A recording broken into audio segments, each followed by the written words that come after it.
Tanong sa akin ng mga viewers ko, Sir, ano daw ba yung magandang klase ng car jump starter? Actually mga boss, pag car owner ka, mahalaga rin naman talaga na meron kang car jump starter. Kasi kahit ako, meron yan. Bakit? Kasi aminin natin, minsan meron tayong nakakalimutan. Patayin na accessories, o kaya meron talaga mga accessories mga boss na nakaka-drain ng ating battery overnight. Kaya naman, medyo matagal na yung battery natin, hindi pa tayo nagpapalit. So, ang car jump starter is kailangan talaga sa ating mga sasakyan. So, eto mga bossing, meron akong car jump starter na susubukan ngayong araw na to. And ito yung from a reputable brand. Kung medyo familiar kayo, 70 My. Yes. Hindi lang po sila mga dashcams, meron din po silang car jump starter. At yun yung susubukan natin ngayong araw na to. Kung magandang klase ba siya at kung kaya ba niya talaga magpa-jump start ng sasakyan. Ito guys yung ating main unit, yung ating car jump starter. So yung laki niya, halos isang dangkal, tapos yung lapad niya siguro mga nasa 1 inch to. Kung mapapansin nyo, ito yung kanyang DC out. Pwede kasi tayong gumamit dito ng ito para kapag meron tayong mga kailangang saksakan ng cigarette lighter socket, pwedeng gamitin. Okay? Ito naman, pag diniinan natin yung power button, meron siyang flashlight. Ayan. Meron din siyang SOS light.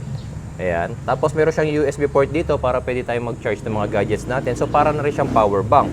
Ito naman yung kanyang Type-C na charging port.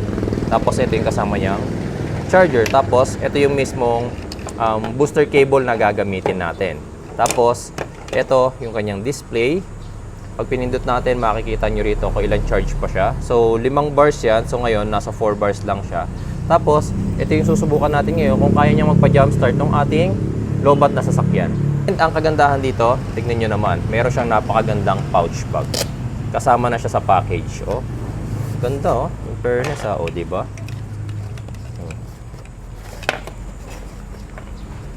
Hindi siya mukhang car jump starter pag nilagay natin siya sa loob ng sasakyan natin.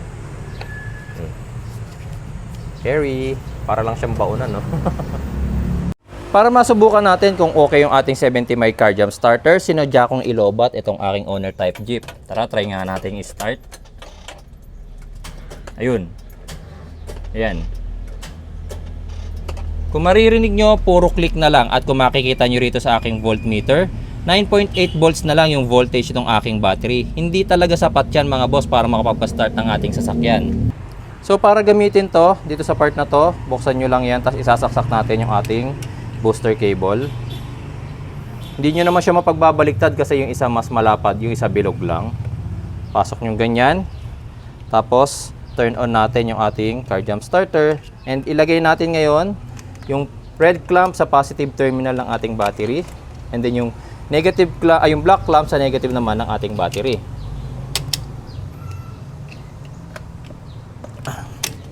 Tigas ng clamp niya, hindi ko masyado mabukas. Yan. Tapos, ngayon, try na nating pa-startin yung ating makina. Bago pala natin ipa-start, check muna natin kung ilan yung voltage ngayon dito sa ating voltmeter. Turn on lang natin yung ignition switch. Kung makikita nyo, 10.6 volts yan. Pero try natin. Sige nga, mami, start mo nga. Yun. Nakita nyo mga bossing, kahit 10.6 volts lang siya doon, nag-start yung ating makina ngayon. So, effective itong ating car jump starter. Tapos, tanggalin na natin siya. Kanina, as in, wala siyang power, diba? Pero ngayon, ganun lang niya kadaling napastart yung ating makina. Ang ganda nitong ating 70 My car jump starter. Ang kagandahan pa rito, power bank na rin siya. So, pwede kayong mag-charge ng mga cellphones ninyo, mga gadgets ninyo, gamit itong ating 70 My car jump starter. Siya nga pala, ang kanyang capacity, battery capacity is 66.6 watt-hour. Kung interested kayong bumili nitong ating 70 My car jump starter, check nyo lang yung basket o kaya click nyo yung link dun sa may comment section. Salamat po!